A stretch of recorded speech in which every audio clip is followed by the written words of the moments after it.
नमस्कार, स्वागत है आपका पावर ब्रेकफास्ट में। आपके साथ मैं हूं नेहान। चलिए देख लेते हैं कि गुरुवार की सुबह अंतर्राष्ट्रीय बाजारों से किस प्रकार के संकेत हैं। तो एसजीएक्स निफ्टी ढुलमुल शुरुआत हुई है, 20-22 अंकों की कमजोरी यहां दिख रही, 17,950 के है नीचे।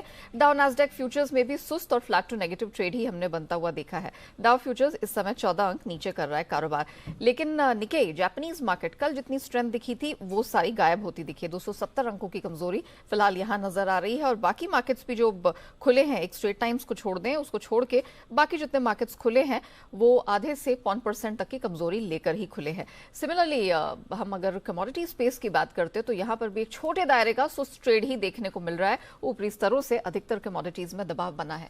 क्या कुछ हुआ है बीते सत्र में अंतर्राष्ट्रीय बाजार में, कैसे ऐलान हुए हैं और किन ट्रिगर्स पर रखनी है नजर, पूरी डिटेल लेकर मेरे सहयोगी दीपांशु इस वक्त स्टूडियो में मेरे साथ जुड़ चुके हैं। दीपांशु, मॉर्निंग। स्लोडाउन को लेकर तो एक क्लैरिटी अमेरिका की तरफ से आई थी, लेकिन ये जो ब्याज दरों वाली बात है ना, ये फिर शायद से थोड़ी टेंशन दे रही है, क्योंकि कमोडिटीज तो उसी वजह से प्रेशर में है। एब्सोल्युटली, और वैसे ठीक ठाक ही एक्शन है, कुछ ऐसी परेशानी नहीं है। 5 दिनों से अगर आप तेजी देख रहे हैं तो एक दिन तो मुनाफा वसूली आएगी, और अदरवाइज भी पिछले 2 महीनों से तो हम देख रहे हैं बाजार में बढ़िया एक्शन बना हुआ है। तो उस लिहाज से देखें तो ऑफकोर्स थोड़ा कूल ऑफ जरूर बाजार ने आपको आज या कल शाम को आपको दिखाया है, जहां तक अमेरिकी बाजार का सवाल है। बट इस समय अगर आप एशिया को भी देखें तो उतना ज्यादा परेशानी नहीं है। इनफैक्ट हमारा एसजीएक्स तो एकदम सपाट ही है, निचले स्तरों से रिकवर भी हो चुका है। पर हाँ, कल 5 दिनों की तेजी पर डाउ पर लगा ब्रेक, करीब 400 अंकों की रेंज में कारोबार हुआ। उसके बीच अगर आप देखें तो 250 अंक फिसल कर डाउ बंद होते हुए दिखा। ज्यादा बिकवाली आईटी में आते हुए दिखी थी, तो 1.25% नैस्डैक फिसला है। ज्यादा वॉलेटिलिटी हम देख रहे हैं आईटी स्टॉक्स में ही रही है। बॉन्ड यील्ड भी थोड़ी बढ़ी है, वापस 2.9% के करीब आपको आती हुई दिख रही है, तो वहां से भी हल्का प्रेशर आपने आते हुए देखा है। अब तक तो नतीजे अच्छे आ रहे थे और रिटेल नतीजे भी अच्छे ही आए थे वॉलमार्ट के, उसके बाद थोड़ा एक्शन भी रहा। पर कल टारगेट के नतीजे काफ़ी ख़राब आपने आते हुए देखे। तो इसमें 90% की गिरावट इन्होंने रेवेन्यू में भी दिखाई है, और साथ ही जो अनुमान थे उससे भी काफ़ी कमज़ोर है, तो वहाँ से थोड़ा झटका पड़ा है। दूसरा, जुलाई महीने का जो रिटेल बिक्री का आंकड़ा आया है वो एकदम सपाट रहा है। हालांकि अगर आप इसमें से ऑयल सेल्स को निकाल दें तो फिर उतनी खराब नहीं रही है। ऑटो कंज्यूमर प्रोडक्ट्स की बिक्री अच्छी रही है, तो एक तरह से उतना खराब बिक्री का डेटा नहीं था। बट हाँ, अनुमान हल्की सी ग्रोथ का था, उसके सामने सपाट रहा, तो शायद उसको भी आप सेंटिमेंट में जोड़ सकते हैं। बेड बाथ एंड बियॉन्ड एक और रिटेल शेयर जिसके बारे में ऑफकोर्स कल हमने बात भी करी थी, 1 महीने में 4 गुना भागा था एक दिग्गज इन्वेस्टर के स्टेक खरीदने में। कल 16% टूटा है, क्योंकि उन्हीं इन्वेस्टर ने कहा है कि वो अपना स्टेक बेच सकते हैं आगे जाकर। तो अगेन उस पर भी थोड़ी वॉलिटिलिटी दिखी, बट छोटा स्टॉक है, इससे मार्केट मूड माहौल पर कुछ फर्क नहीं पड़ता, बट क्योंकि फोकस में है तो वहां पर रखनी पड़ेगी नजर। बड़ा एक्शन जो कल बाजार में आते हुए दिखा है वो थोड़ा ऑफकोर्स फेड बैठक के मिनट्स जारी होने के बाद आपने दिखा है। हालांकि बाजार ने इतना बड़ा नेगेटिव रिएक्शन इस पर नहीं दिया, बट थोड़ा उतार चढ़ाव या थोड़ी वॉलिटिलिटी इसकी वजह से जरूर बाजार में आई। क्या आया है निकलकर फेड बैठक के मिनट्स में? कुछ नया नहीं है। एक तरह से देखें तो यही बात आ रही है कि इन्फ्लेशन काबू लाने पर सबसे बड़ा फोकस रहेगा। जब तक इन्फ्लेशन नहीं गिरेगा तब तक दरें बढ़ानी पड़ सकती हैं। फेड का इन्फ्लेशन काबू लाने के लिए रिस्ट्रिक्टिव पॉलिसी अपनानी होगी। जो न्यूट्रल से रिस्ट्रिक्टिव स्टांस है ये करना जरूरी रहेगा, तभी वो मानते हैं कि इन्फ्लेशन काबू में आ जाएगा। तो एक क्लियर इंडिकेशन आया फेड की तरफ से कि आगे भी रेट हाइक्स आती रहेंगी। अब ये कहना मुश्किल है कि 0.5% की रेट बढ़ोतरी होगी या आधे % की रेट बढ़ोतरी होगी, क्योंकि फेड कह रहा है कि वो डेटा डिपेंडेंट रहेगा, डेटा के हिसाब से ही एक्शन दिखाएगा। फाइनली हमने देखा जो इन्फ्लेशन का डेटा आया था पिछले हफ्ते, उसमें थोड़ी गिरावट के संकेत आपको आते हुए दिखे थे। आगे डेटा कैसा रहता है, जॉब मार्केट कैसी रहती है, ग्रोथ के संकेत कैसे रहते हैं, उसी पर निर्भर है कि फेड की पॉलिसी कैसी रहेगी। बट हाँ, मिनट से ये क्लियर आ रहा है कि जो इस समय पॉलिसी अपनाई हुई है उसे थोड़ा और रिस्ट्रिक्टिव करना पड़ सकता है, और साथ ही इस पॉलिसी की वजह से ग्रोथ पर भी असर पड़ सकता है और आगे रेट्स बढ़ाने की जरूरत है इस समय। तो ये थोड़े फैक्टर्स हैं, कुछ नया नहीं है इसमें, बट डेफिनेटली थोड़ा सेंटिमेंट को डैम्पन करते हैं, क्योंकि अभी बाजार को लग रहा था चलिए इन्फ्लेशन गिरना शुरू हो गया है, ग्रोथ पर असर नहीं पड़ा है, फेड उतना अग्रेसिव नहीं रहेगा। बट फेड से क्लियर इस समय के संकेत तो हैं कि इन्फ्लेशन काबू लाने पर उनका पूरा फोकस है। यूरोप की बात करें तो यहां पर आपने सुस्ती देखी, और जर्मनी के बाजार कल ज्यादा टूटे हैं, 2% नीचे जर्मनी के बाजार थे। कच्चा तेल वही 6-7 महीने के निचले स्तर पर है, कुछ ज्यादा बड़ा एक्शन वहां पर आप नहीं देख रहे हैं। हल्की सी बढ़त जरूर आपने देखी थी, क्योंकि अमेरिकी वीकली भंडार उम्मीद से ज्यादा गिरकर आए हैं। जो अमेरिका के क्रूड ऑयल एक्सपोर्ट्स हो रहे हैं वो रिकॉर्ड हाई स्तर पर हैं इस समय। ईरान न्यूक्लियर डील पर भी नजर है, बट कुछ ज्यादा बड़ा एक्शन आपने कच्चे तेल में बनते हुए देखा नहीं है। सोना $1800 के नीचे है, डॉलर इंडेक्स स्टेबल है। एल्यूमिनियम छोड़ बाकी सभी मेटल्स में हमने कल गिरावट देखी। इनफैक्ट जिंक काफी भारी टूटा भी है, बट पिछले कुछ दिनों में अच्छी रैली रही है, और एग्री कारोबार मिला जुला ही रहा है। तो ओवरऑल ठीक ठाक संकेत हैं, कुछ ज्यादा बड़ा एक्शन नहीं है। 5 दिनों के बाद थोड़ा कंसोलिडेशन, थोड़ी मुनाफा वसूली बाजार ने दिखाई है। चलिए Deepanshu, thank you so much हमारे साथ जुड़ने के लिए, बताने के लिए कि क्या कुछ हुआ है और किस तरह के ट्रिगर आज हमारा मार्केट ओपनिंग की तरफ लेता दिखाई देगा। आइए अब जान लेते हैं कि कल संस्थागत निवेशकों की तरफ से प्रदर्शन किस प्रकार का देखने को मिला। तो लगातार एफआईआईज का भरोसा बढ़ता चला जा रहा है, खरीदारी अच्छी खासी दिख रही है। 2350 करोड़ के आसपास की खरीदारी हमने कैश स्पेस में देखी। एफएनओ में दमदार उनकी तरफ से प्रदर्शन दिखा है, ऑलमोस्ट 4400 करोड़ के आसपास की खरीद देखने को मिली। लेकिन घरेलू संस्थागत निवेशक ये थोड़ा पीछे हटते दिखाई दे रहे हैं और लगातार हम देख रहे हैं बिकवाली जारी है। कैश स्पेस में 510 करोड़ के आसपास की बिकवाली का फिगर कल भी हमने निकल कर आते देखा है। तो जिस प्रकार के संकेत हैं, जहां पर कोई रेड सिग्नल या डेंजर सिग्नल फिलहाल निकलता हुआ नहीं दिखाई दिया है, इन सब के बीच हमारा मार्केट आज कैसे रिएक्ट करेगा, क्या ट्रेडिंग रणनीति होगी, इस पर बात करने के लिए जी बिजनेस के मैनेजिंग एडिटर अनिल सिंह भी हमारे साथ जुड़ चुके हैं।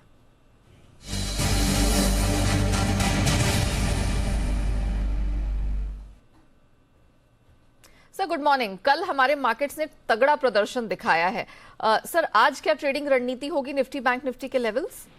Good morning Neha. देखिए, लगातार 6 दिनों से भारतीय बाजार अच्छे एक्शन में, 6-7 दिनों से बढ़िया तेजी बन रही है। 18,000 के बेहद नजदीक हम आ गए हैं।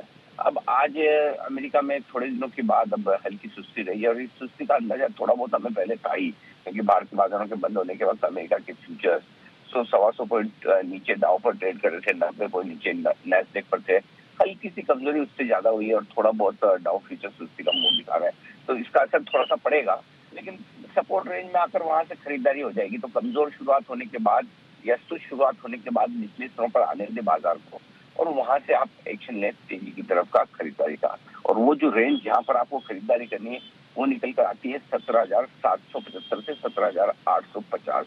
एक्चुअली 17,835-40 होती है, मैंने थोड़ा सा ऊपर का 17,850 कर दिया। तो इस 75 पॉइंट की रेंज को आपको सपोर्ट के तौर पर देखना है। अब 18,000 क्रूशियल लेवल है ऊपर की तरफ, और बाजार के रुकने की वजह भी यही कि एक बड़े साइकोलॉजिकल लेवल 18,000 के आसपास आप हैं, जहाँ पोजिशन भी काफी है। अगर 18,000 को पार करके टिके आज, तो फिर ऐसे में 18,050, 18,125 निफ्टी का नेक्स्ट टारगेट होगा ऊपर की तरफ, बशर्ते कि हम 18,000 को पार करके टिक जाए। जहाँ तक बैंक निफ्टी का सवाल है, 39,500 के बेहद करीब कल क्लोज होता हुआ दिखा है। 39,500 ही मेक और ब्रेक लेवल है। एक बार इसके पार निकल कर टिके तो बढ़िया तेजी बनती हुई दिखेगी बैंक निफ्टी में। सपोर्ट के लिहाज से अगर आप देखेंगे तो 39,125, 39,250 ये तुरंत आपके लिए सपोर्ट का काम करेगा। और ऊपरी स्तरों पर 39,500 के ऊपर टिकने पर 39,675 से लेकर 39,850 ये है वो रेंज जहाँ पर आपको खरीदारी आती दिखेगी। तो अगर आज कमजोर शुरुआत हो तो बहुत डरना नहीं है, अच्छे लेवल पर बाजार को आने दीजिए और वहां से खरीदारी कीजिए, ये आपके लिए बेहतर होगा। वायदा कारोबार की एक्सपायरी का दिन भी है, वीकली एक्सपायरी का भी, तो लोअर लेवल से थोड़ी शॉर्ट कवरिंग और थोड़ी खरीदारी का सहारा मिलेगा। जी चलिए sir, thank you so much. तो क्लियरली कुछ अच्छे संकेत बनते हुए दिखाई दे रहे हैं। जो पहले रेजिस्टेंसेस हुआ करते थे वो अब सपोर्ट रेंज का काम कर रहे हैं।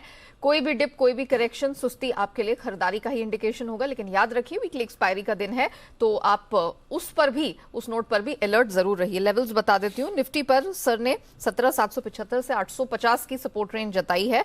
अपर बैंड 18,050 से 125 का दिख रहा है। वहीं बैंक निफ्टी में 39,125 250 एक सपोर्ट रेंज होगी। 39,500 का आंकड़ा है जो नजर में रखना है, क्योंकि सर मानते हैं वो आंकड़ा पार होने पर अगला जो रेजिस्टेंस बैंड है वो 39,675 से 850 तक बैंक निफ्टी स्ट्रेच होता दिख सकता है।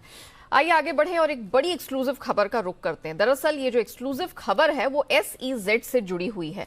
क्या डिटेल है, सारी डिटेल इस खबर की लेकर हमारी एग्जीक्यूटिव एडिटर स्वाति खंडेलवाल जुड़ चुकी हैं। स्वाति गुड मॉर्निंग, बताइए क्या एक्सक्लूसिव खबर है SEZ से जुड़ी हुई आपके पास? बिल्कुल आपने सही कहा नेहा। बड़ी खबर इसलिए है क्योंकि SEZ का जिक्र हमने सुना था, फाइनेंस मिनिस्टर ने बजट में भी किया था और हमने जो कहा था तब कि इसकी चर्चा और इस पर डिस्कशन आगे होंगे, उस पर मैं अपडेट लेकर आई हूँ। जब से बजट हुआ है उसके बाद से जो डेवलपमेंट्स है वो बहुत ज़रूरी है यहाँ समझना। SEZ डेवलपर्स के लिए ये ऑफकोर्स बड़ी खबर होगी, तो यहाँ पर फोकस रखना होगा। SEZ को और आकर्षक बनाने के लिए सरकार की जो नीति है वो पूरी तरह तैयार हो गई है।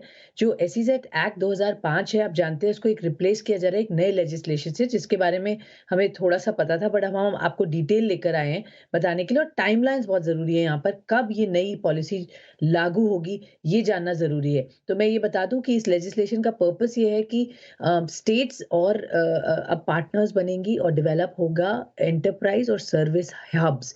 ये 2 टुकड़ों में इस नए एसईजेड लेजिस्लेशन को बनाया जाएगा। इसका नाम देश DESH के नाम से भी इसको देश बिल भी कहा जा रहा है। मैं जल्दी से बता दूँ टाइमलाइन्स क्या है इसकी। जो सूत्र बता रहे हैं इंटर मिनिस्टीरियल कंसल्टेशंस इसके हो गए हैं सेकंड हाफ ऑफ जुलाई में।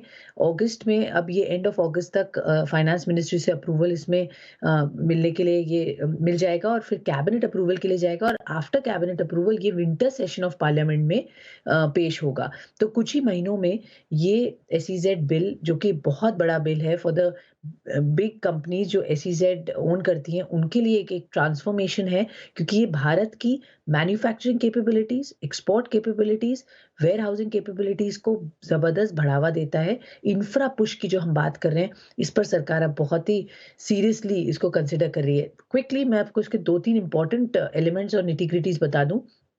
अब जो एसईजेड बिल है वो केवल एक्सपोर्ट्स पर नहीं, डोमेस्टिक बिजनेस पर भी फोकस होगा, घरेलू बाजार पर भी यहाँ पर सप्लाई होगी इन एसईजेड से, विच मीन्स हम मैन्युफैक्चरिंग को यहाँ अच्छा पुश दे रहे हैं। यहाँ पर इनपुट जो ड्यूटी होती है वो इनपुट पर ही लगेगी, customs duty on the finish goods नहीं लगेगी, तो एक और बड़ी रियायत है कंपनीज के लिए। टैक्स की छूट, अन्य रियायतें पर ऑफकोर्स प्रस्ताव है जो भी उसको बहुत अट्रैक्टिव बनाएगा। और मैं आपको ये भी बता दूं बहुत जल्दी कि बड़ी बात क्या है इस पे, एसईजेड डेवलप कर सकते हैं 25% land to develop housing infra project. तो हाउसिंग इंफ्रा प्रोजेक्ट्स के लिए जो एफएसआई 3 तक आपको यहाँ मिलेगी, और अगर हम वेयर हाउसिंग की बात करते हैं तो वहाँ पर आपको 2 तक की एफएसआईज मिलेगी, which is very very transformational again to boost infra.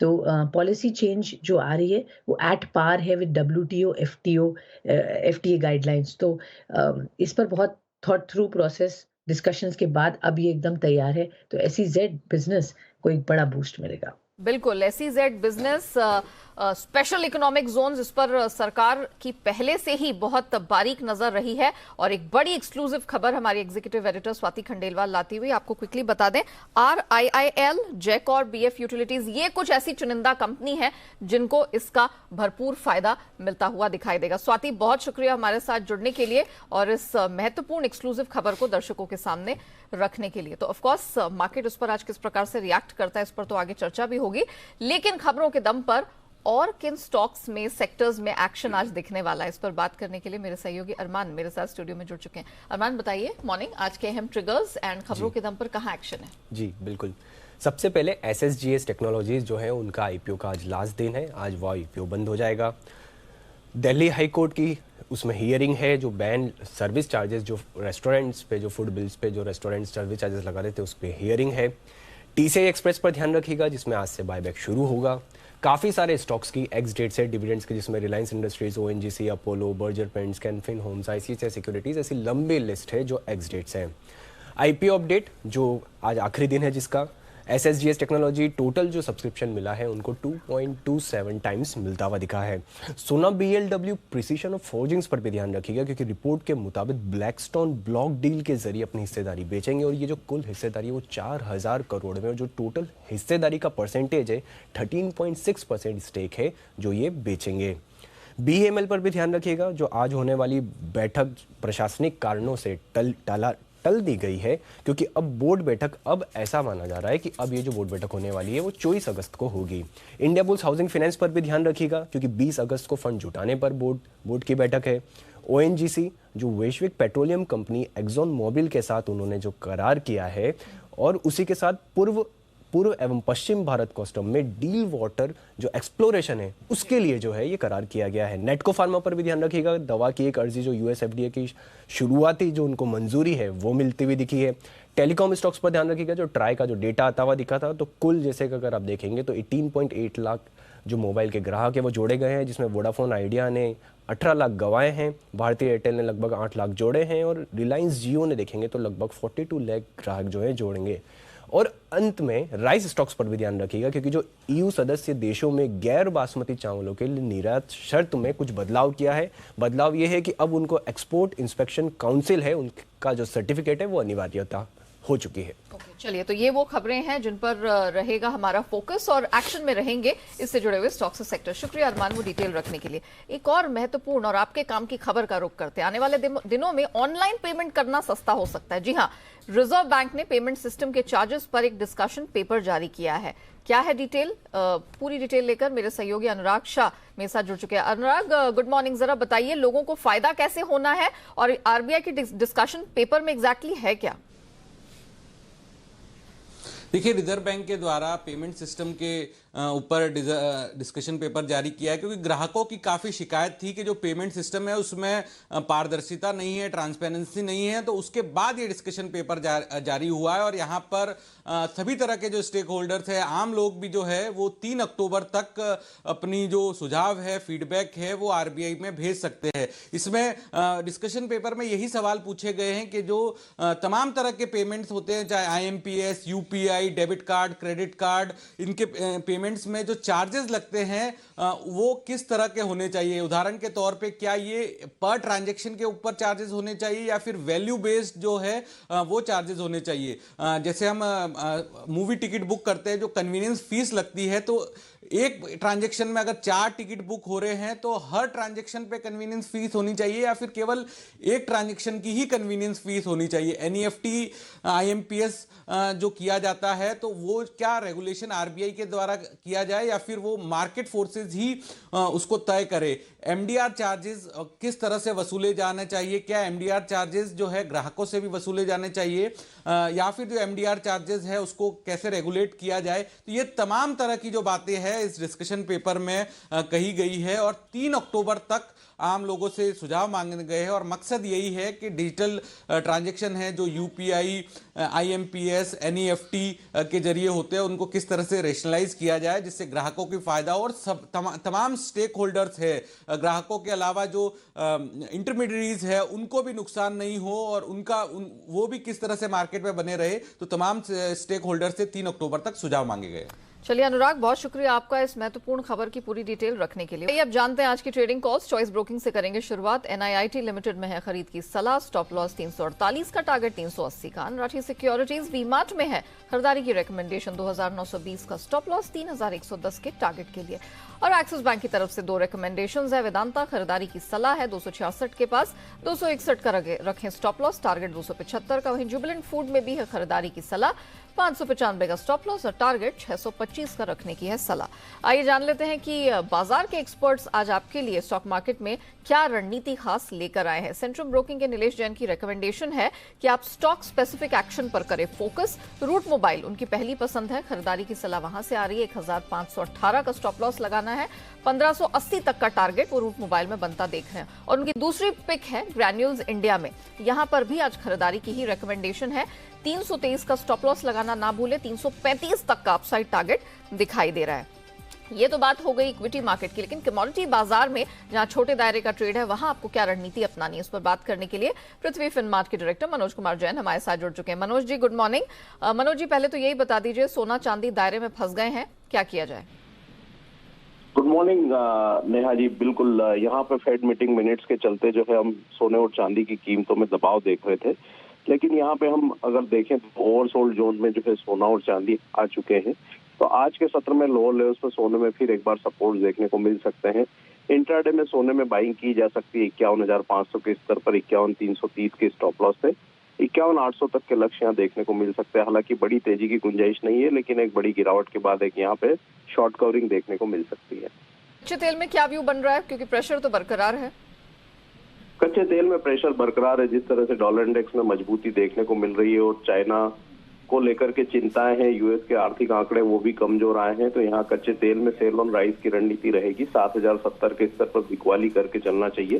6,900 तक के लक्ष्य के लिए 7,180 का एक स्टॉप लॉस रख सकते हैं। ओके, मनोज जी, बहुत शुक्रिया आपका हमारे साथ जुड़ने के लिए, बताने के लिए कि नॉन एग्री स्पेस में खासतौर से सोने और कच्चे तेल में क्या रणनीति अपनानी है। मेटल पर भी आज इनकी रिकमेंडेशन है और जिंक में ये दाव लगा के चलने की सलाह आज दे रहे हैं। चलिए, तो गोल्ड, क्रूड और जिंक में खरीदारी की सलाह है। इंटरनेशनल मार्केट की तेजी का मिलेगा फायदा। 323 है मनोज जैन का आने वाला टारगेट, जिसमें है खरीद की सलाह।